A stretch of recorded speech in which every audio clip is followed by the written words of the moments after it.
Welcome to my channel. इस video में हम इंटरेस्टिंग सा इजी सा कंसेप्ट देखेंगे ऑटिज्म स्पेक्ट्रम डिसऑर्डर के बारे में, जिसको हम ASD कहते हैं। इंटरेस्टिंग सा मज़े का कंसेप्ट है, तो चलिए स्टार्ट करते हैं अपनी video. Autism spectrum disorder is actually a neurodevelopment disorder that affects social interaction, communication, and behavior. It is characterized by a wide range of symptoms and varying degree of impairment.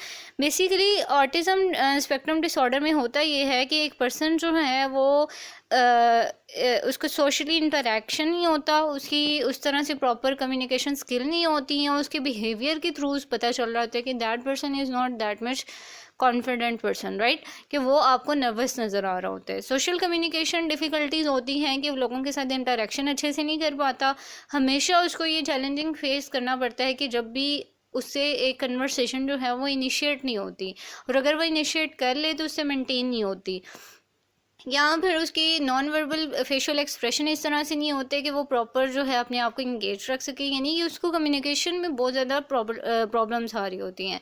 इसके अलावा एक person जो है आप देखोगे कि उसको difficulty face हो रही होती है आई कांटेक्ट में, कि कन्वर्सेशन के दौरान उसको बहुत स्ट्रगलिंग लग रहा होता है कि मैं किसी के साथ आई कांटेक्ट करके तो कन्वर्सेशन जो है वो कंटिन्यू करूँ, क्योंकि उसको लगता है अगर मैंने आई कांटेक्ट किया तो मे बी नेक्स्ट पर्सन जो है वो मुझे कोई जजमेंटल तरीके से लें या मुझ पे कोई क्रिटिसाइज़ कर दें या सार्कज़म वे हो उसका, ठीक है।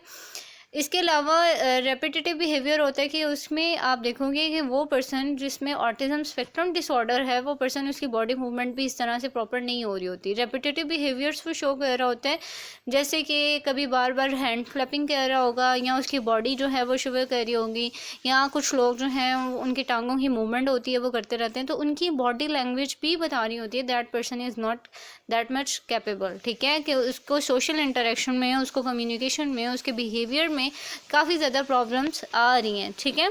इसके अलावा क्या होता है कि वो पर्सन बेसिकली बहुत ही ज़्यादा स्ट्रेसफुल हो जाता है कि जब उसको कोई नॉइज़ी या इस तरह का इन्वायरमेंट नज़र आए, या सोशल गैदरिंग से वो अवॉइड करेगा। और इसके अलावा वो पर्सन जो है बेसिकली अपने आप को जो है अपनी सेंसरी इमोशंस जो हैं उनको रिलैक्स रखने की कोशिश करेगा, और लोगों के साथ इंटरेक्शन बहुत कम करेगा।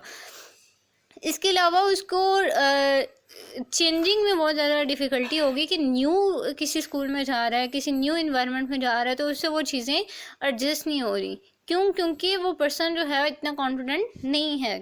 वो जब भी किसी न्यू गैदरिंग में जाएगा, न्यू स्कूल में जाएगा, न्यू इन्वायरमेंट में जाएगा, तो उसको हमेशा ऐसे ही फील होगा। तो ये एक इंटरेस्टिंग सा ईजी सा कंसेप्ट है। इससे रिगार्डिंग आपका कोई क्वेश्चन है, कुछ भी शेयर करना चाहते हैं, मुझे कमेंट सेक्शन में बताएं। अपना और अपने प्यारों का बहुत सा ख्याल रखिएगा। मिलते हैं नेक्स्ट वीडियो में।